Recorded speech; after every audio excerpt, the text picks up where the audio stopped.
할렐루야. 함께하는 교회 주일 예배에 오신 여러분들, 이 시간 온라인으로 함께한 우리 성도 가족 여러분, 주님의 이름으로 오늘도 환영하고 축복합니다.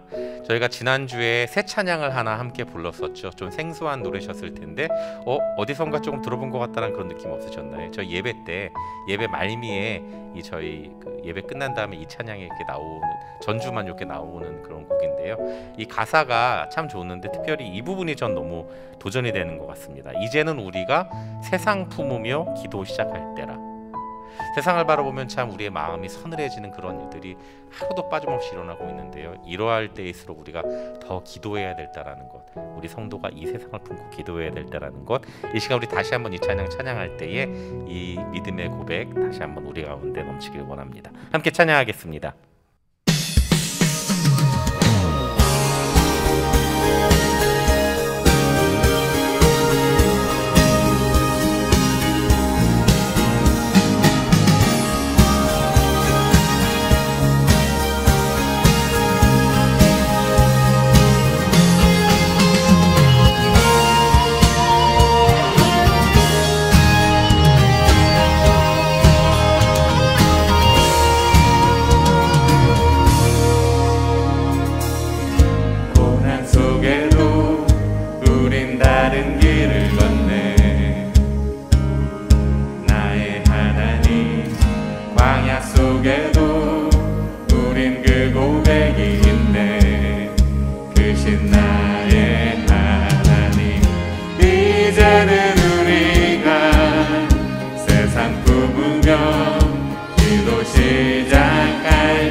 바라네 예수를 품고서 세상에 외치러 살리 주 함께 하시네 고난을 헤치고 우리는 힘껏 나가리 주 인도하시네 그 역사하심을 결단코 끊어지지 않네 주 이름 찬양해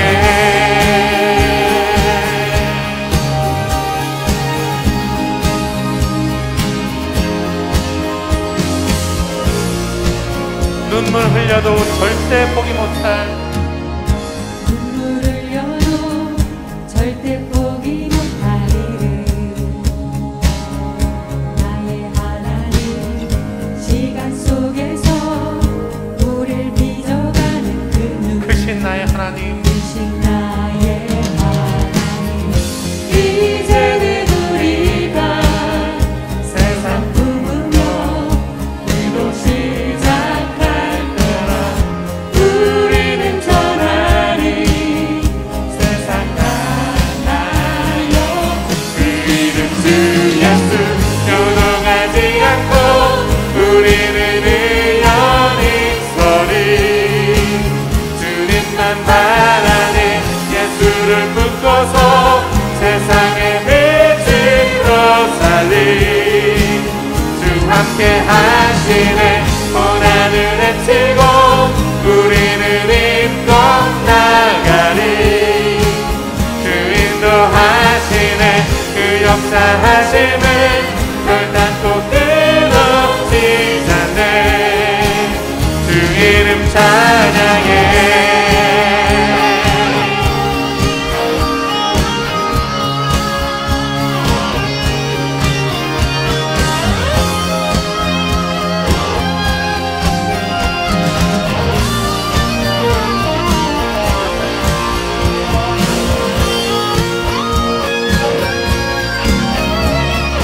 반석되신 우리 주님 안에 함께 찬양합니다. 요동하지 않고 우리는 의연히 서리 주님만 바라네 예수를 품고서 세상의 빛으로 살리 주 함께 하시네 고난을 헤치고 우리는 힘껏 나가리 인도하심에 그 역사하심은 결단코 끊어지지 않네. 주 이름 찬양해. 할렐루야.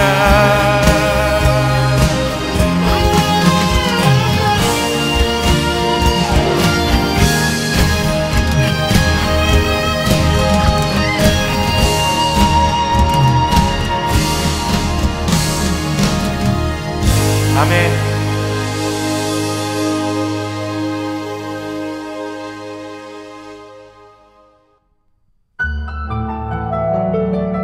주님이 다스리시는 온 만물, 이 땅이 얼마나 아름다운지요. 이 땅 가운데, 바로 이곳 가운데 주님의 영광이 가득합니다. 이 시간 함께 찬양하겠습니다.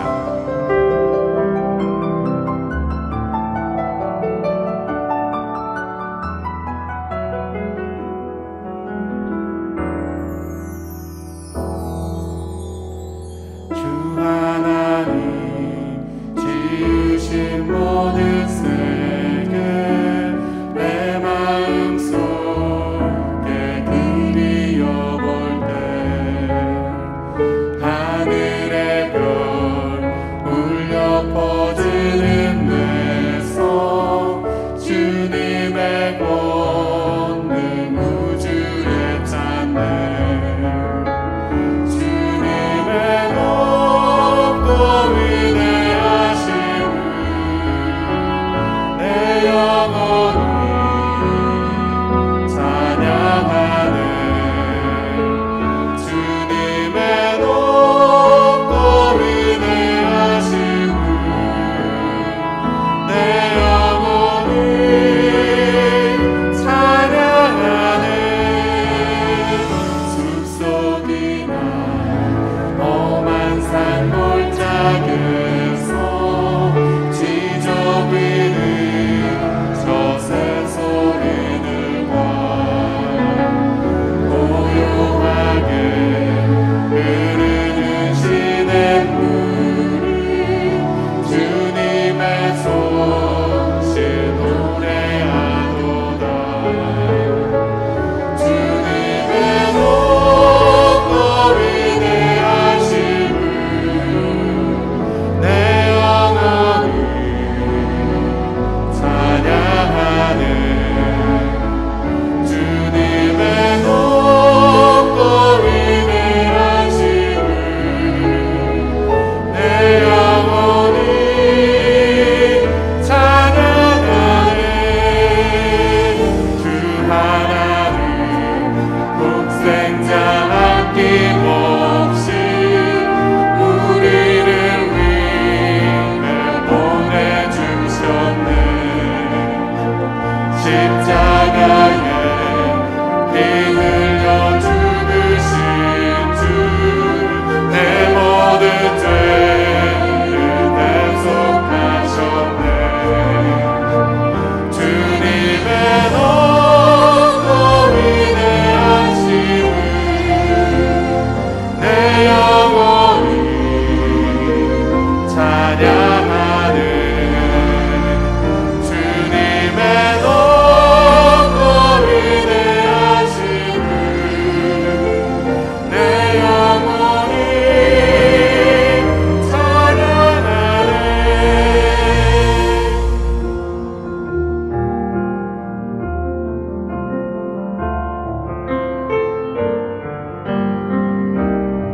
주님 다시 오실 그날을 기다립니다. 내 주 예수, 내 주 예수 세상에 다시 올때 저 천국으로 날 인도하리. 나 겸손히 엎드려 경배하며 영원히 주를 찬양하리라. 주님의 높고 위대하심을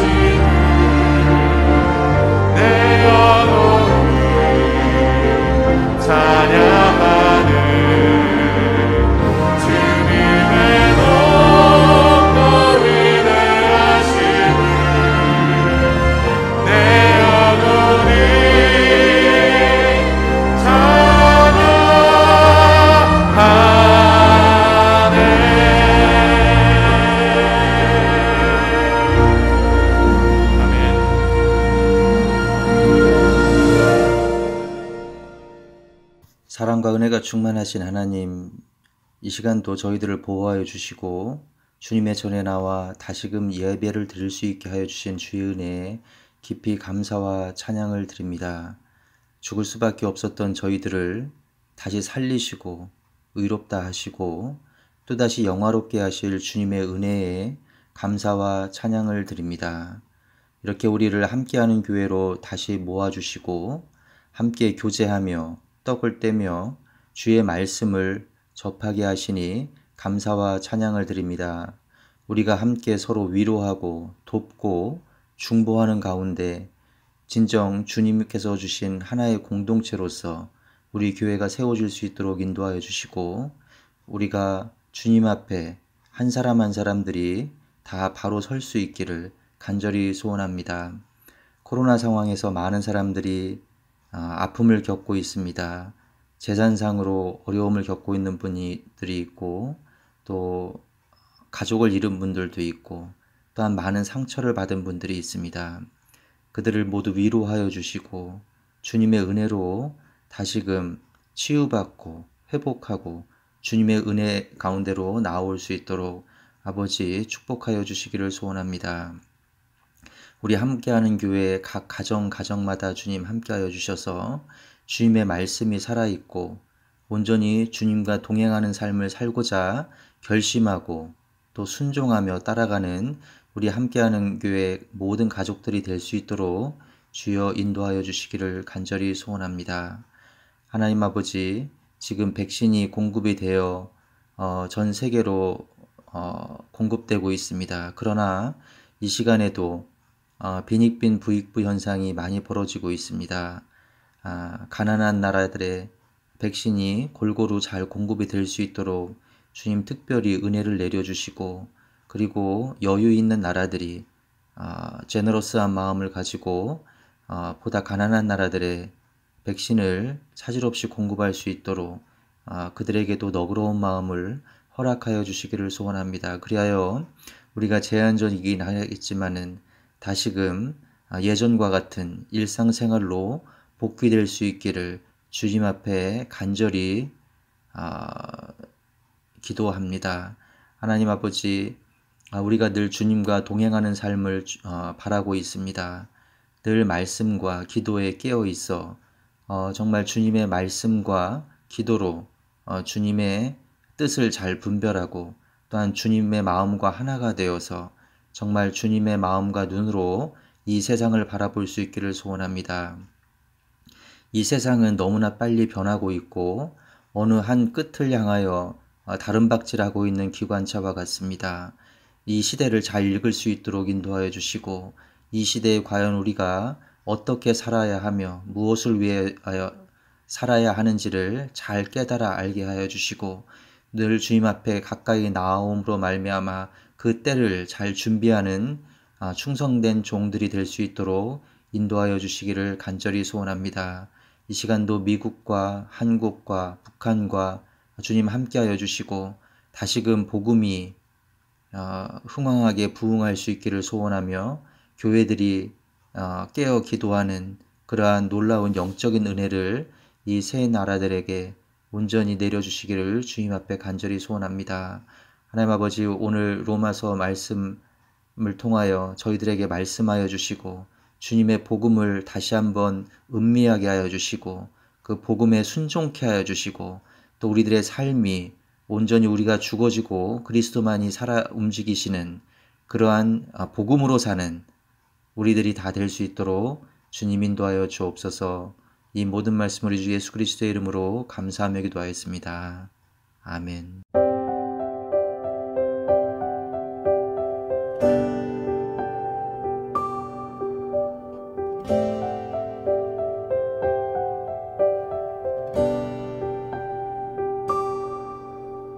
하늘에 계신 우리 아버지, 이름이 거룩히 여김을 받으시오며 나라가 임하옵시며 뜻이 하늘에서 이루어짐같이 땅에서도 이루어지옵소서.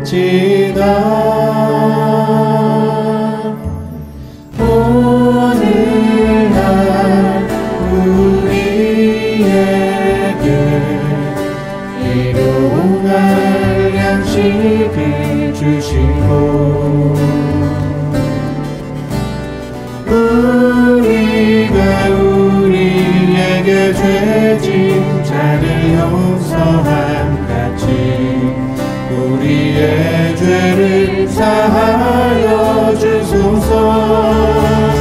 우리를 시험에 들게 하옵시고 다만 악에서 구하옵소서. 대개 나라와 권세 영광이 아버지께 있습니다.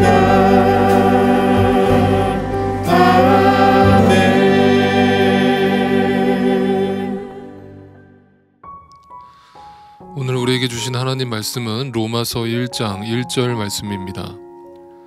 그리스도 예수의 종인 나 바울은 부르심을 받아 사도가 되었습니다. 나는 하나님의 복음을 전하기 위하여 따로 세우심을 받았습니다. 아멘.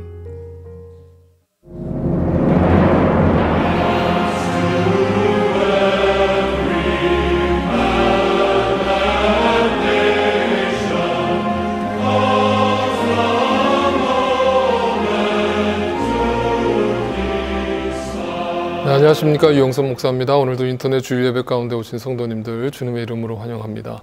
네, 잘 지내고 계시죠? 자, 오늘 로마서 강의 두 번째 시간인데 지난주와 본문이 똑같습니다. 1장 1절인데요. 어떤 분들은 목사님 왜 이 짧은 한 구절을 2주씩이나 같은 본문으로 설교를 하십니까? 좀 의아해 하실 분들이 계실 것 같아서 간단하게 말씀을 드린다면 중요하기 때문입니다. 이제 실제로 제가 지난주 말씀드린 것처럼 로마서라는 책이 짧은 책임에도 불구하고 절대 쉽지 않은 책이라고 말씀드린 이유가 바로 여기에 있는데, 사도 바울은 원래가 이제 이 서신을 쓸 때나 자신의 글을 쓸 때 단어 하나를 쓸 때 굉장히 신중하게 또 의미를 담아서 쓰는 그런 거를 좋아하는 사람입니다. 그래서 자기가 예수 그리스도를 만나서 깨달은 그 하나님의 지식을 우리에게 전달하는 데 있어서 어떤 단어 하나에 그걸 함축해서 우리한테 설명하기 위해서 애를 썼던 그런 사람이라고 우리가 알 수 있죠. 자, 그렇게 본다면 이 1장 1절은요, 로마서 전체의 내용을 함축해 놓은 구절이다, 이렇게 볼 수가 있겠습니다. 그래서 여러분이 이 1장 1절을 그냥 인사말처럼 취급하고 그냥 넘어갈 수도 있겠지만, 여러분이 집에서 개인적으로 로마서를 다시 읽을 때도 이 1절 말씀을 수십 번 반복해서 한번 읽어보세요. 그리고 그 사도 바울이 그 1절 하나를 쓰기 위해서 얼마나 고민하면서 기도하면서 썼을까를 또 생각해 보세요. 그렇다면요, 그 1절이 절대 쉬운 말이 아니라는 걸 알게 되실 거예요.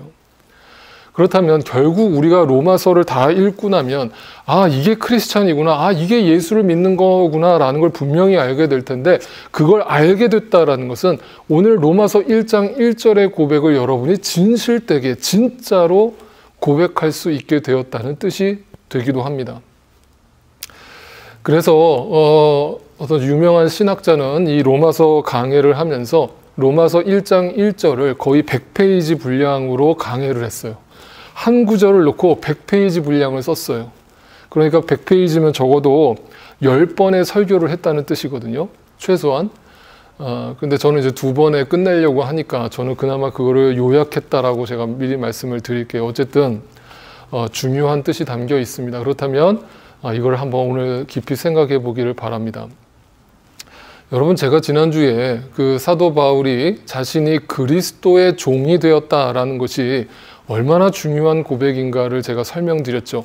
그 종이라고 하는 단어가 둘로스라고 했고, 그 우리말로는 종이라고 번역을 했지만 그 종이라는 말로는 다 이게 이해가 되지 않을 정도로 사실은 노예라는 말이 더 가깝다라고 말씀을 드렸습니다. 그리스도의 노예가 되었고 그리스도의 종이 된 바울의 삶이 어떠했는가는 우리가 이미 성경을 통해서 알고 있죠. 그렇다면 사도 바울이 처음부터 그리스도의 종이었겠는가? 절대 아니오시다죠. 네, 사도 바울은 우리가 지난주에 봤던 것처럼 철저하게 죄의 종이었죠. 나라고 하는 우상 속에 갇혀서 나라는 우상을 섬기면서 나라는 욕망에 갇혀서 살아왔던 죄의 종이었습니다. 그랬던 사람이 예수님을 인격적으로 만나고 나서 그리스도의 종으로 대반전의 변화를 경험했습니다. 그렇다면 우리도 죄의 종에 사로잡혀 있는 사람이다 할지라도 우리도 언젠가는 사도 바울처럼 그리스도의 종의 모습으로 변화될 수 있다라는 분명한 또 희망을 갖게 되고 또 메시지를 얻게 되는 것이죠. 그래서 사도 바울은 본인의 서신에서 곳곳에서 이런 얘기를 하는 겁니다. 여러분, 나 같은 사람도 구원하셨는데 여러분들 구원 안 하시겠습니까? 여러분들 변화되지 않겠습니까? 나 같은 사람도 변화됐는데 어떻게 여러분을 하나님께서 변화 안 시키겠습니까? 이런 표현들을 많이 써요. 자, 그런 의미에서 본다면요. 오늘 이 로마서 1장 1절에 등장하는 또 하나의 중요한 단어 하나를 여러분과 얘기를 나누고 싶어요. 그 단어는요, 바울이라고 하는 그 이름이에요. 그래서 오늘 설교 제목이 파울로스와 둘로스예요. 둘로스의 뜻은 이미 설명드렸고 파울로스라는 단어는 헬라어로 바울이라는 뜻이에요. 자, 그렇다면 이제 어떤 학자들은 이 성경에 우리가 읽다 보면 바울의 이름이 두 가지 이름으로 등장하는 걸 우리가 발견하죠. 그래서 어떤 신학자들은 사도 바울이 원래는 사울이라는 이름을 사용하다가 예수님을 만나고 이방인의 사도가 되면서 이방인의 사역을 감당하기 위해서 헬라식 이름으로 바울로 개명을 했다. 또는 원래 두 가지 이름을 가지고 있었는데 당시 헬라 문화에서는 한 사람이 두세 가지 이름을 가지고 사용하는 것은 흔한 일이다. 이런 식으로 해석을 해서 얘기해 주시는 신학자들이 상당수가 있었습니다. 그런데 이제 최근 바울 서신을 연구하고 또 그 당시의 문화를 연구하는 학자들이 또 하나 우리한테 의문을 던지는 것은 단지 그 이유만으로 성경에 사울과 바울을 구분하고 있지 않다라고 주장하기 시작했습니다.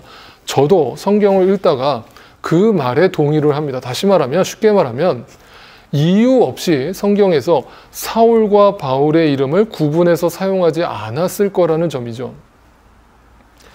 여러분, 왜 그런가 하면, 여러분 만약에 단지 이방인의 사도로 쓰임을 받기 위해서 헬라인들에게 복음을 전하기 위해서 헬라식 이름이라는 바울로 개명했다라는 것의 주장에 만약에 논리가 맞으려면 바울이 본인이 썼던 수많은 서신들 중에서 자신의 유대인들한테 자기가 서신을 쓸 때는 히브리식 이름인 사울이라는 이름을 썼어야 하고 또 이방인들에게 서신을 쓸 때는 바울이라는 이름을 썼어야 하는데 성경 사도 바울이 썼던 그 모든 서신들을 읽어보면 모든 서신의 그 제일 첫 번째 머리에는 나 그리스도의 종된 바울은 이라고 헬라식 이름으로 사용되어지고 있다는 것이죠. 그러니까 헬라인들이나 유대인들이나 누가 수신자이던 간에 바울은 항상 바울이라는 파울로스라는 이름을 사용하고 있다는 점입니다.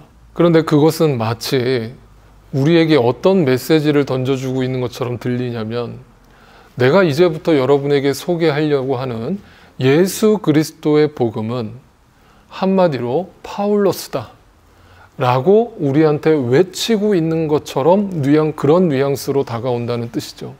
그러니까 다시 말하면 사도 바울은 고의적으로 의도적으로 파울로스라고 하는 이름을 반복적으로 자신의 서신에서 기록하고 있다라는 뜻이 됩니다. 우리가 그렇게 추측할 수 있는 이유는 예수님께서 담메색 도상에서 그 바울을 처음 만나 주셨을 때 그를 제일 처음에 뭐라고 부르셨는가? 바로 사울아 사울아라고 부르셨다라는 점에서 우리가 이 이유를 찾아볼 수 있습니다. 사도행전 9장 4절에 나와 있죠. 그는 땅에 엎어졌다. 그리고 그는 사울아 사울아 네가 왜 나를 핍박하느냐 하는 음성을 들었다. 희한한 것은 사도 바울이 사도행전에서 자신이 예전에 예수를 믿기 전에 예수 믿는 사람들을 잡아다가 죽이러 다니던, 예수 믿는 자를 핍박하러 다니던 그 시절의 자신의 이야기를 꺼낼 때는 항상 자신의 이름을 파울로스가 아니라 사울이라고 기록하고 있다는 점입니다. 그리고 예수님도 직접적으로 그 이름을 사울이라고 불렀다라는 것이죠. 그런데 또 특이한 것은 2번 불렀죠. 그냥 사울아 이렇게 한 번 부르는 것이 아니라 사울아 사울아 이렇게 불렀습니다. 여러분, 제가 성경에서 성경 공부할 때 성경에서 이렇게 2번 사람의 이름을 반복해서 부르는 것이 특징이 있다고 그랬죠. 무슨 이유라고 그랬습니까?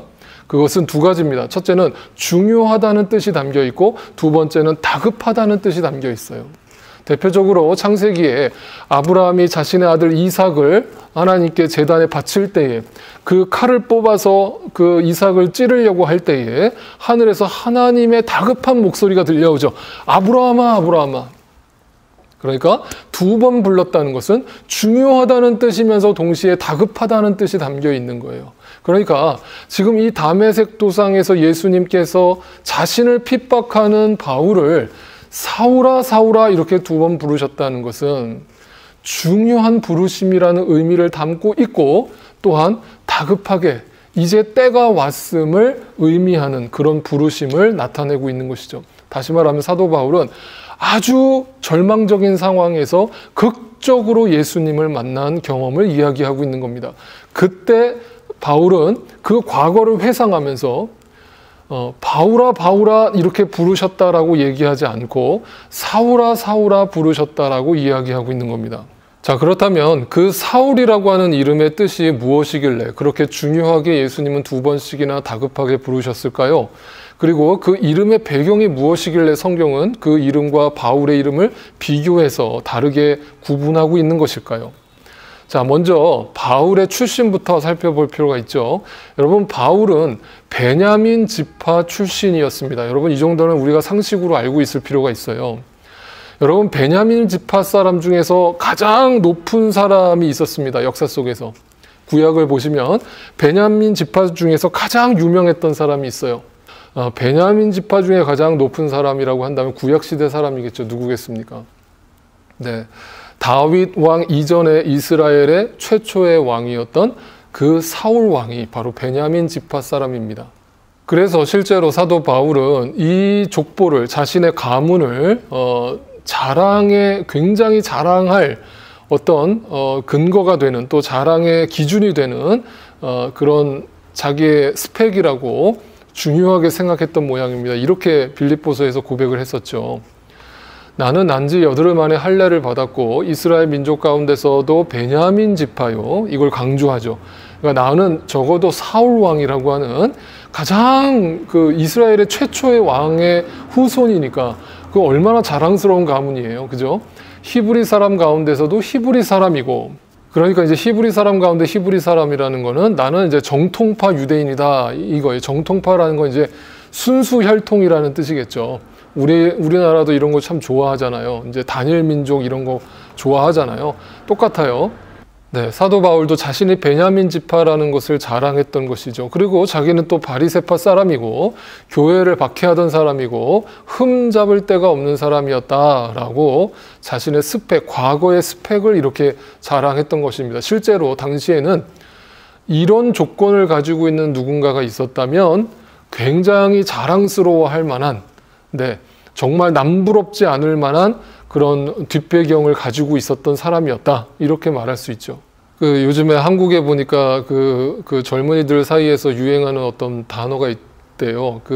보통 이렇게 아저씨들이, 그 옛날 사람들이 자꾸 라떼는 말이야, 라떼는 말이야 이렇게 얘기하잖아요. 그러니까 그걸 갖다가 라떼, 커피 라떼 할 때 그 라떼를 써가지고 라떼라고 표현을 하더라고요. 그러니까 얼마나 그 젊은 사람들이 그 얘기가 듣기 싫다는 얘기예요. 어른들이 와가지고 라떼는 말이야 이런 얘기하는 거 제일 듣기 싫다는 그런 풍자 섞인 농담이잖아요. 그래서 라떼라고 표현한대요. 근데 사도 바울이 그 이야기를 하는 거예요. 그러니까 나 때는 말이야, 내가 말이야 이렇게 얘기하면서 자신의 과거의 삶을 굉장히 자랑할 만한 이유가 있었다라는 것을 이렇게 드러내는데, 또 갈라디아서를 볼까요? 내가 전에 이렇게 하죠. 내가 전에 요즘 말로 바꾸면 이게 라떼예요. 라떼는 말이야 이거예요. 유대교에 있을 적에 한 행위가 어떠하였는가를 여러분이 이미 들은 줄 압니다. 나는 정말 이걸 수도 없이 여러분께 간증했습니다. 이런 뜻이에요. 나는 하나님의 교회를 몹시도 박해하였고 또 아주 없애버리려고 하였고 나는 내 동족 가운데서 나와 나이가 같은 또래의 많은 사람보다 유대교 신앙에 앞서 있었으며, 자, 앞서 있었다라는 표현이 중요해요. 그러니까 그냥 설렁설렁 믿었던 사람도 아니고 자신은 유대인들 중에서도 너무너무 열심히 하나님을 믿었던 사람이라고 자기를 소개하는 거예요. 그리고 내 조상들의 전통을 지키는 일에도 훨씬 더 열성이었다라는 거예요. 그러니까 이제 모르시는 분들을 위해서 간단하게 또 설명하면, 그렇다면 이제 사도 바울이 왜 그토록 예수 믿는 사람들을 잡아다가 죽이려고 했는가가 여기서 드러나는 거예요. 그의 배경에서 찾을 수 있는 거예요. 뭐냐면 그는 너무나 열심인 유대인 신자였던 거죠. 근데 그 유대인 신자는 그 예수 그리스도가 메시아라고 믿지 않게 되었던 거죠. 그런데 그 예수를 믿는다라는 그 제자들이 자꾸 예수를 믿으라고 전도를 하러 다니니까 그게 꼴보기가 싫었던 거죠. 그러면서 자신의 유대인의 전통, 그 선민 사상에 취해가지고 하나님은 우리만 구원하시지 이방인들을 구원하신다는 메시지는 구약에 한마디도 없어, 이러면서 그 예수 믿는 자들을 이단으로 여기고 그 이단들을 잡아 죽이려는 열심을 냈던 것이죠. 그렇게 예수를 그래서 핍박을 했던 거예요. 그런데 여러분, 여기서 느껴지는 뉘앙스가 뭐예요? 사도 바울은 이런 과거의 라떼는 말이야 이런 얘기를 하면서 어떤 뉘앙스를 풍기냐면, 나는 사울이었어. 나는 베냐민 지파 출신이야. 우리 가문 중에 사울 왕이 나왔었어. 나는 세상에서 내가 제일 잘난 줄 알고 살았어. 이 얘기죠. 네, 여러분, 이런 게 전형적인 사울들의 삶이에요. 여전히 자기 자신이 우상이 되어서 자기 자신이라고 하는 그 우상의 위상과 그 가치를 더 드러내기 위해서 자신의 지혜와 힘을 동원하면서 살아가는 것이죠. 그리고 나서 오히려 하나님을 가르치려고 하고 하나님 믿는 사람들을 우습게 여기는 그런 행동들이 자연스럽게 나오는 사람들이 있죠. 그런데 그런 사람들이 예수를 믿는다면서 교회 안에 들어왔는데도 여전히 하나님 말씀의 기준과 가치를 따르기보다는 여전히 인간적 방법, 세상에서 자기가 살던 그 방식을 교회에 접목시키려고 하고 교회에 가지고 들어오려고 하는 이러한 모습들이 나타나는 사람이 있다면 그 사람은 과연 그 사람이 예수 그리스도의 종이라고 할 수 있겠습니까? 여전히 라떼는 말이야 나는 이렇게 살아왔어 라는 것을 드러내고자 하는 인간적 열망이 그 안에서 드러나는 것이죠. 대표적으로 여러분, 사울 왕이 그런 사람이었잖아요. 여러분, 사울 왕이 아말렉과의 전쟁에서 하나님께서 다 어떤 것도 남기지 말고 다 죽이라고 했는데 거기에 사울 왕 개인적인 자기 생각이 들어가는 거예요. 그리고 누가 들어도 그 인간적 생각은 상식적이었어요. 그리고 논리적이었어요. 이거 다 죽이면 아깝잖아. 이거 남겨가지고 가서 하나님께 제사를 드리면 그것도 하나님 기뻐하실 거 아니야? 그리고 이거 가지고 이 풍성한 양식을 많은 사람들과 나누면 얼마나 좋겠니? 마치 그 예수님한테 옥합을 가지고 와서 옥합을 깨트렸던 그 마리아에게 가룟 유다가 너 이 비싼 향유를 왜 낭비를 하느냐? 이거를 팔아다가 가난한 사람을 도와주면 그것이 더 훨씬 가치 있는 거 아니냐? 너는 왜 이렇게 낭비하느냐라고 그걸 꾸지람하다가 오히려 예수님한테 혼이 났던 이야기가 있잖아요. 그러니까 뭐냐면 하나님 말씀대로 산다는 거, 하나님의 말씀에 순종한다는 건 때로는 내 인간적 생각과 내 인간의 상식을 벗어나는 하나님의 뜻이 담겨 있을 때가 있어요. 그럼에도 불구하고 우리는 순종하는 것이거든요. 그런데 그 비밀을 알지 못한 사람들은요, 계속 겉도는 거예요. 신앙생활을 하면서 나는 상식으로만 믿을 거예요. 나는 논리로만 믿을 거예요. 네, 그 사람은 절대 성숙하지 못해요. 여러분, 용서한다는 게 어떻게 상식이에요? 네? 누군가 내 가족 한 사람을 죽였는데 내가 그 인간을 능지처참을 하고 찢어 죽여도 시원찮을 판에 내가 그 사람을 용서한다는 게 어떻게 상식적으로 말이 되냐고요. 논리적이지 않잖아요. 비상식적이잖아요. 근데 거기에 기적이 있단 말이에요. 그게 억지로 되는 거냔 말이에요. 억지로 되지 않아요. 그죠? 주님의 말씀의 비밀을 깨달았기 때문에 그 말씀의 비밀 앞에 내가 순종하는 것이죠. 근데 그게 자발적으로 나오는 순종이어야 하는 것이죠. 그럴 때 그 사울의 삶을 청산하고 파울로스의 삶으로 변화가 일어나겠죠. 여러분, 파울로스라는 이름의 뜻이 그럼 뭘까요? 사울의 이름은 큰 자를 대표하는 이름이라고 한다면 파울로스라고 하는 바울이라는 이름은요, 작은 자라는 뜻을 담고 있어요. 지극히 작은 자. 그래서 사도 바울은 자신이 썼던 그 모든 서신 속에서 나 바울은, 그리스도의 종이 된 나 바울은, 나 파울로스는 나는 지극히 작은 자, 나는 그리스도의 노예가 된 사람, 라떼는 하면서 얘기할 건덕지가 하나도 없는 사람, 나는 내세울 게 없는 사람, 나는 죄인 중에 괴수. 여러분, 이 바울의 자기 인식이 느껴지세요? 이게 변화란 말이에요. 이게 거듭난 거예요. 그게 어떻게 논리적으로 가능해요? 그렇게 좋은 스펙을 가지고 있는 사람이 뭐가 아쉬워서 자기 자신을 노예라고 낮추겠어요? 그러니까 이거는 여러분, 어떤 분들은 또 그 바울이 인격적으로 훌륭했나 봐요. 여러분, 인격의 얘기가 아니에요. 인격으로 사람이 훌륭해진다는 건 한계가 있어요. 인간은 다 거기서 거기에요. 인간은 성자가 없어요. 그러니까 어떤 분들은 혹이라도 우리 유 목사님 정말 훌륭하셔, 우리 유 목사님 참 존경해 라고 혹여라도 1%라도 생각하신 분이 있다면 오늘부터 그 생각 버리세요. 여러분, 저는 여러분과 성정이 똑같은 인간에 불과해요. 죄인이에요. 예수 그리스도가 아니면 감히 주님 앞에 설 수 없는 죄인이에요. 그 자기 인식을 갖고 있는 사람, 그 사람만 날마다 파울로스가 되는 거예요. 작은 자가 되는 거예요. 그리스도 앞에서 날마다 죽는 거예요. 자발적으로요. 그래서 고린도전서에 보면 사도 바울이 이렇게 표현하고 있죠. 자기 자신을 맨 나중에 다리 차지 못하여 난 자와 같은 나. 여러분, 이게 오늘날에는 별일이 아니에요. 옛날에는 칠삭둥이라고 그래가지고 이제 조금 10개월을 채우지 못하고 일찍 태어난 사람들은 이제 장애인처럼 취급하거나 또는 이렇게 저주받은 아이로 취급하는 경향이 있었어요. 그러니까 사도 바울이 이렇게 표현했다라는 것은 뭔가 완전하지 못한 불완전한 상태로 태어난, 그러니까 정말 나는 장애인이고 저주받은 인간이고 나는 티끌이고 먼지고 흙에 불과한 존재라는 인식이 깔려 있는 거예요. 그러면서 뭐라고 얘기해요? 나는 사도들 가운데서도 가장 작은 사도라고 얘기해요. 그러니까 사도 바울은요, 그 어느 것 하나 자신을 드러내려는 모습이 삶에서 보이지가 않았던 거예요. 그러니까 사도 바울은 나를 본받으라라고 감히 성도들한테 자랑스럽게 외칠 수 있었던 거예요. 그 고백이 절대 쉬운 립 서비스가 아니었단 말이죠. 그러기 위해서 자기 자신 안에서 얼마나 싸웠겠어요. 그게 내 안에서 영적 전쟁이 일어나는 거거든요. 그러면서 뭐라고 얘기해요? 나는 사도로 불릴 만한 자격도 없는 사람이에요. 나를 사도라고 부르지도 마세요. 나는 그럴 이름, 그거 불려지는 것도 나는 원치 않아요. 이 정도로 자기를 철저하게 낮추는 사도 바울이 뭐예요? 이게 뭐예요? 나의 이름은 바울이라는 인식이에요. 자기 인식이에요. 나는 가장 작은 자입니다. 내가 뭘 잘났다고 나를 주목합니까? 왜 나를 자꾸 인식합니까? 왜 자꾸 나를 쳐다봅니까?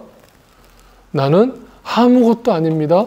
오직 예수 그리스도만 나를 통해서 드러나기를 원합니다. 네. 이런 인식을 가지고 평생 사역을 했던 것이죠. 여러분, 제가 이렇게 목회자로 살아간다는 거를 얘기할 때 이제 조심스럽게 말씀드린다면, 어떤 분들은 목회자로 산다는 것이 뭐가 그렇게 힘드냐,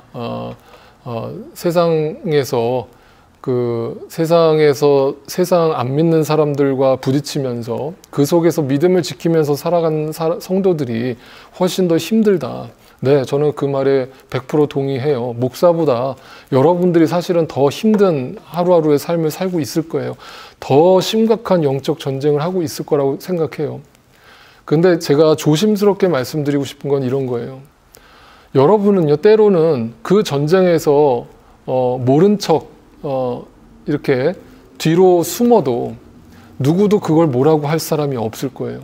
그리고 때로는 내가 그리스도인이라는 걸 드러내지 않으려고 노력을 해도 굳이 그게 죄책감으로까지 오지는 않을 거예요. 그런데 목회자라는 거는 누가 봐도 목회자잖아요. 누가 봐도 저를 목회자로 볼 거 아니에요. 그러면 얼마나 행동 하나 말 하나가 조심스러울 수밖에 없는가 하면 나를 통해서 예수 그리스도를 드러내야 되고 예수 그리스도를 느낄 수 있어야 되는데 만약에 내가 행동 하나를 실수해서 내가 뭔가 그 목회자다운 모습을 보여주지 않았을 때 그걸 통해서 목사님도 저런데 아유 나는 목사님 때문에 시험 들었어, 난 목사님 때문에 교회 안 나가, 이런 성도가 있다면 그 죄값을 제가 나중에 주님 나라 가서 어떻게 제가 받을까요? 네? 인간 유영선이라는 목사 때문에 예수님이 가로막히고 복음이 가로막히는 일이 벌어졌다면 그것이 성령을 회방하는 일이요, 그것이 정말 씻을 수 없는 죄가 된다는 걸 인식하는 목회자가 어떻게 함부로 행동하고 함부로 삶을 살아갈 수 있을까요? 그래서 목회자는 그 부분에서 더 예민하게 싸워야 하고 더 피 흘리기까지 그 죄와 싸우려고 애쓰다 보니까 사실은 그게 힘든 거예요. 그 인간의 죄된 마음과 몸을 가지고 그 그리스도의 종의 삶을 끝까지 이겨나가면서 싸우려고 하니까 그 자체가 때로는 고통인 거예요.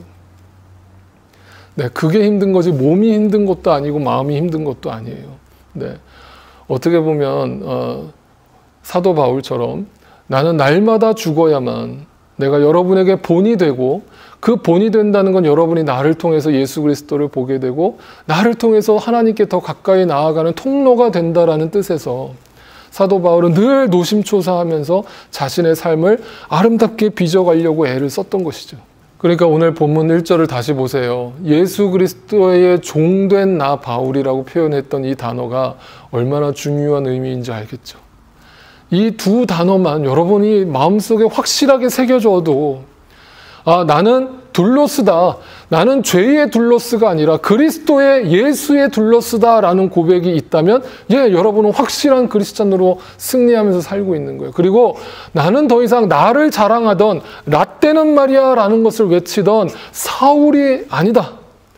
사울아 사울아 그렇게 살지 말라라는 주님의 강력하고 다급한 부르심과 회개의 촉구 앞에 나는 그 순간부터 지극히 작은 자 파울로스의 삶을 살아가기로 결단했고 이제부터 나는 더 이상 없고 나는 날마다 죽는 삶을 살고 있습니다 라는 고백이 여러분 삶 가운데서 진실되게 고백되어지고 살아나온다면 여러분은 믿는 자예요. 여러분은 정말 그리스도의 종이에요. 여러분 귀하게 하나님 앞에 쓰임받는 주님의 부르심을 받은 주님의 백성이에요. 근데 다시 1절을 보세요. 그 이유를 뭐라고 얘기하느냐? 왜 내가 종이 되었고 내가 왜 파울로스가 되었느냐? 왜 내가 지극히 작은 자가 되었느냐? 그 목적이 한 가지라는 거예요. 내가 인격으로 성숙하고 훌륭하다는 걸 드러내기 위해서 파울로스가 됐다는 뜻이 아니라 뭐예요? 그 뒤에 나오죠. 부르심을 받았다는 거예요. 어떤 일을 위하여 부르심을 받았는데 그 일이 뭐냐면 그 뒤에 얘기하죠. 하나님의 복음을 전하기 위해서 부르심을 받았다는 거예요. 그러면 이 말의 뜻을 잘 보세요. 나는 그리스도의 슬레이브가 되었고 파울로스가 되었는데 작은 자가 되었는데 그것은 주님이 나를 부르셨기 때문인데 그 부르심의 목적이 뭐냐면 복음을 전하기 위하다. 그러면 그 복음을 전하는 것이 이제는 가장 큰 일이고 가장 위대한 일이다라는 뜻이죠. 여러분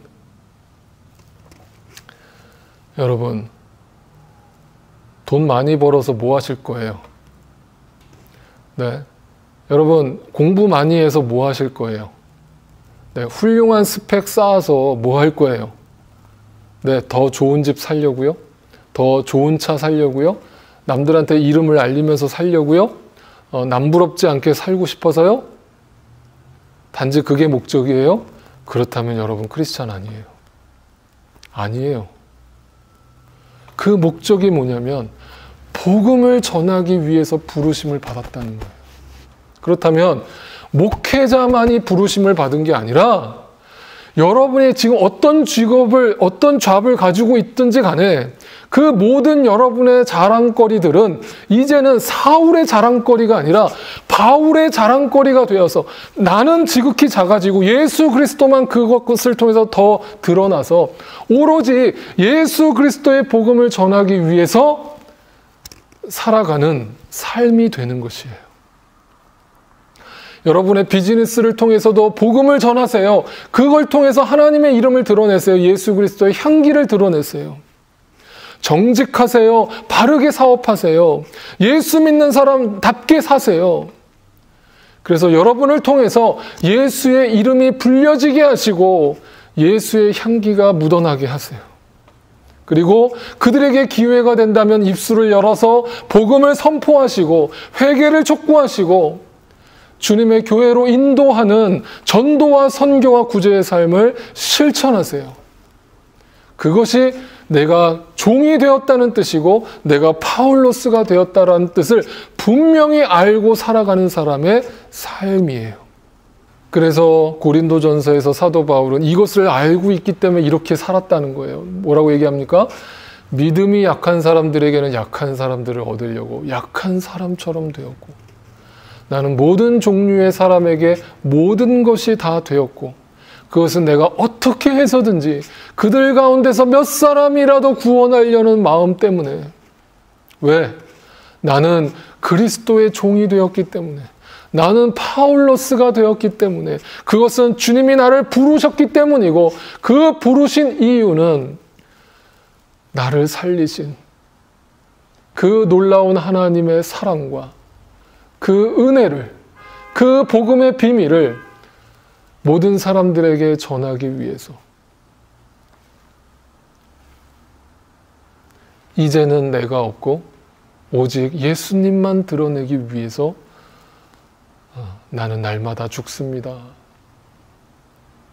여러분, 이렇게 비즈니스 하시면서 또 세상에 살면서 안 믿는 사람들과 만남을 갖는다는 거 정말 힘들죠. 어렵죠. 지치죠. 그럴 때 또 인간적인 감정이 나와서 막 때로는 그 사람한테 화를 내고 싶고 이제 다시는 저 사람하고 안 보고 싶고 그냥 연을 끊어버리고 싶은 사람들을 종종 만나시죠. 그래서 지금까지 그렇게 쉽게 끊으면서 살아오셨을지도 몰라요. 여러분, 근데 그때마다 사도 바울의 이 고백을 생각해 보세요. 그리고 여러분 마음속에 그때마다 예수님이 여러분을 어떻게 부르고 계시는가를 한번 들어보세요. 내가 전에는 내 감정대로, 내 기분대로 사람을 대하고 그렇게 살아왔다고 하지만 이제는 나는 그렇게 살 수 없어요.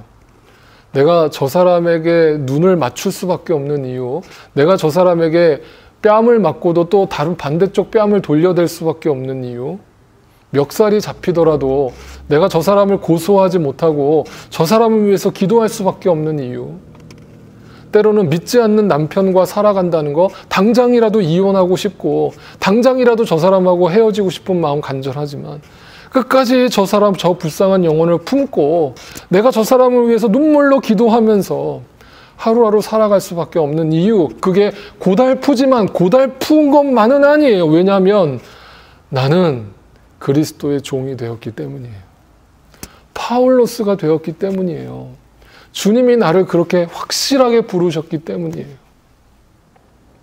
그 은혜와 사랑을 깊이 깊이 체험했기 때문이에요. 그러면 내가 죽는 거 아깝지 않죠. 내가 약해지는 거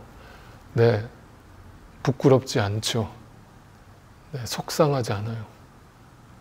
예수님이 십자가에 달려 돌아가실 때 얼마나 많은 그 로마 군사들과 군병들이 예수님을 조롱했습니까? 그리고 옆에 있는 강도까지도 예수님을 조롱하잖아요. 여러분, 한번 여러분이 예수님이었다면 어떤 마음이었겠어요? 내가 당장이라도, 내가 하나님의 아들인데 내가 죽기 전에, 죽긴 죽을 텐데 내가 죽기 전에 저놈들 좀 심판하고 먼저 죽어야겠다. 그래서 예수님이 십자가에 달렸다가 내려와가지고 야, 내가 여기 내려왔다. 어쩔래? 야, 봤지? 나 하나님 아들이야.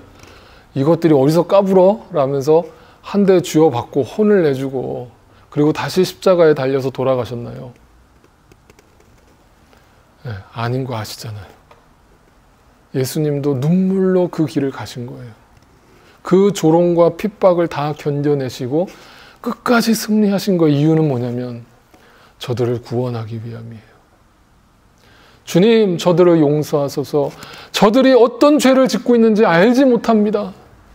주님, 저들을 불쌍히 여기시고 주님, 저 영혼들을 구원하소서. 나를 죽이시고 저 영혼을 살리소서. 네, 그것이 예수 그리스도의 모습이고 예수 그리스도의 향기예요. 그 예수 그리스도의 본을 쫓아갔던 사람이 파울로스예요. 그리고 그 파울로스의 뒤를 따라가는 사람들이 바로 우리예요. 그러니까 우리가 다 파울로스가 되어야 하고 그리스도의 종이 되어야 한다는 뜻이에요. 마지막으로 제가 그 말씀을 묵상하다가 제가 지난 주간에 로마서 말씀을 여러 번 반복해서 읽었어요. 그러면서 이제 이 사도 바울이 다시 그가 어떤 마음으로 이 서신을 썼고 또 어떤 삶을 살아갔는가 또 묵상해 봤어요. 그러다가 이 둘로스의 의미, 파울로스의 의미가 제 마음속에 다시 한번 깊이 다가왔고 또 새겨졌어요. 그러면서 제가 바울의 삶을 또 생각하면서 영상 하나를 또 만들어 봤어요. 마지막으로 제가 여러분께 그 영상 하나를 띄워드리고 그리고 우리 함께 말씀을 생각하면서 마지막으로 함께 찬양 드리겠습니다.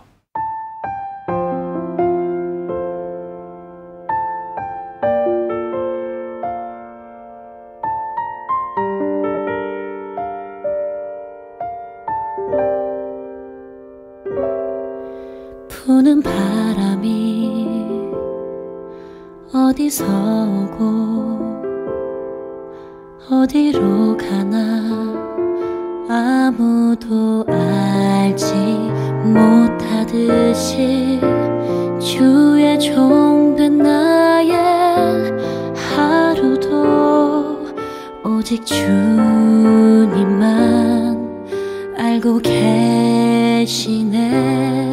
나를 비우고 주로 채우고 그의 마음을 따라서 나는 걸어가네. 주의 손과 발이 되어서 그분의 기쁨을 난 기뻐하네. 믿음 그 하나로 주 한 분만으로 이 세상 끝까지 살아가리. 주 앞에 서게 되는 날까지 내 주만 증거하는 주의 둘로스 귀뚫린 종이 되리.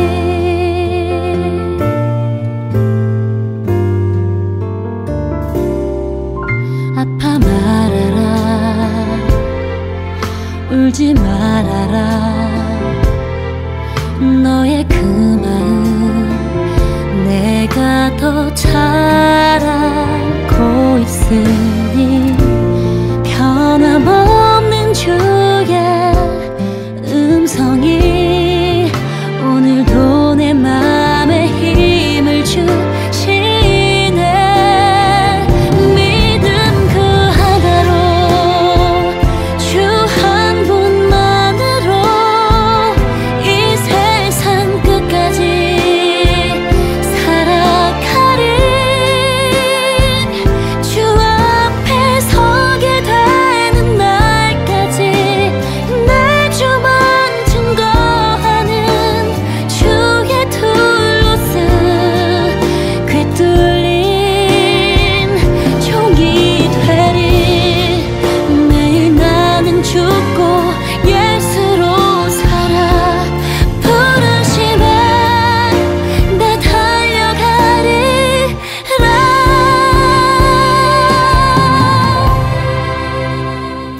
믿음 그 하나로 주 한 분만으로 이 세상 끝까지 살아가리. 주 앞에 서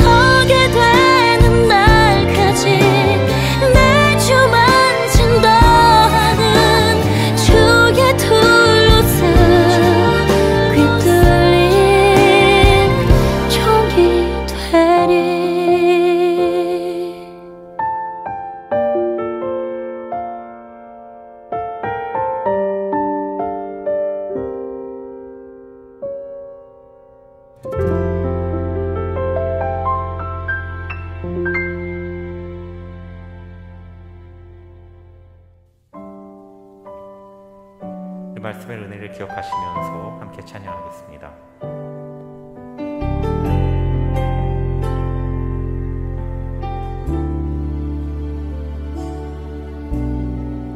이 세상 가장 아름다운 순종의 눈물 온 세상 다시 빛나게 한 생명의 눈물 그가 이 땅에 오신 이유 죽어야 살게 되고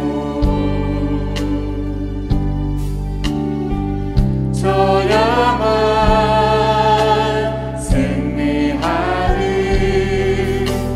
놀랍고 영원한 신비 지으신 그대로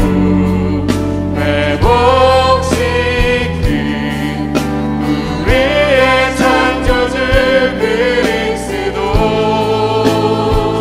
십자가의 길로 아버지 뜻 이루셨네 그가 이 땅에 오신 이유 이제 우리에게 맡겨진 그 소망 그 사랑 그 생명 아름답고 눈부신 십자가의 길 우리가 이 땅에 살아갈 이유 그가 이 땅에 오신 이유 그가 이 땅에 오신 이유 죽어야 살게 되고 저야만 승리하는 놀랍고 영원한 신비 지으신 그대로 회복시킨 우리의 창조주 그리스도 십자가의 길로 아버지 뜻 이루셨네 그가 이 땅에 오신 이유 이제 우리에게 맡겨진 그 소망 그 사랑 그 생명 아름답고 눈부신 십자가의 길 우리가 이 땅에 살아갈 이유 지으신 그대로 회복시킨 우리의 창조주 그리스도 십자가의 길로 아버지 뜻 이루셨네 그가 이 땅에 오신 이유 이제 우리에게 맡겨진 그 소망 그 사랑 그 생명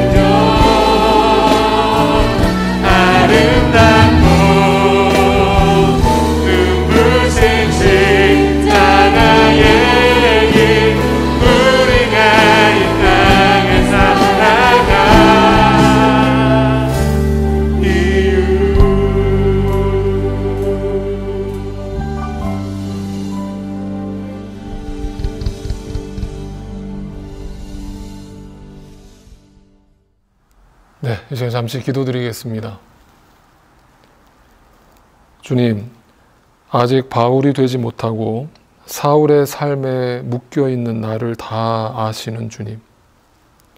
사울아, 사울아, 왜 나를 핍박하느냐 물으실 때 제가 언제 주님을 핍박했나요? 변명하기보다는 아직도 주님의 둘로스가 되지 못한 나를 회개합니다 라며 눈물로써 주님께 엎드릴 수 있는 겸손한 무릎을 허락하여 주옵소서.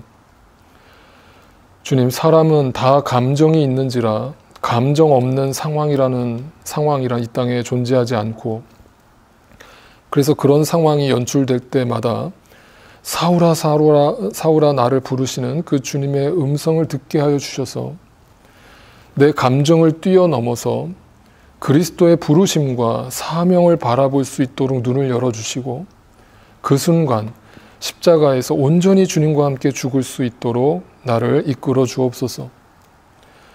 죽어야 살게 되고 져야만 승리하는 이 놀라운 복음의 비밀을 아는 우리, 억지로가 아니라 등 떠밀려서가 아니라 오직 그리스도의 사랑을 경험했기 때문에 그 하나님의 놀라우신 은혜가 너무나 크다는 걸 알았기 때문에 기꺼이 그렇게 죽는 삶을 선택하며 살아갈 수 있도록, 그것을 통해서 주님이 나를 부르신 목적에 합당하게 한 영혼이라도 주님께 더 인도하다가 주님 나라에 임할 수 있도록 그런 온전한 믿음을, 온전한 삶을 우리 가운데 허락하여 주옵소서.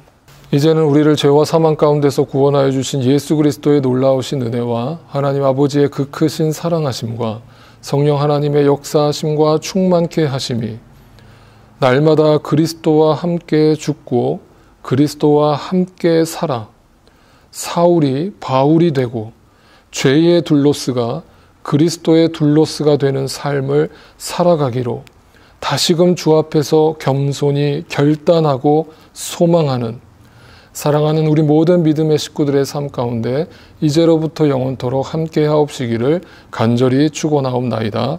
아멘. 이제는 우리가 세상 품으며 기도 시작하리.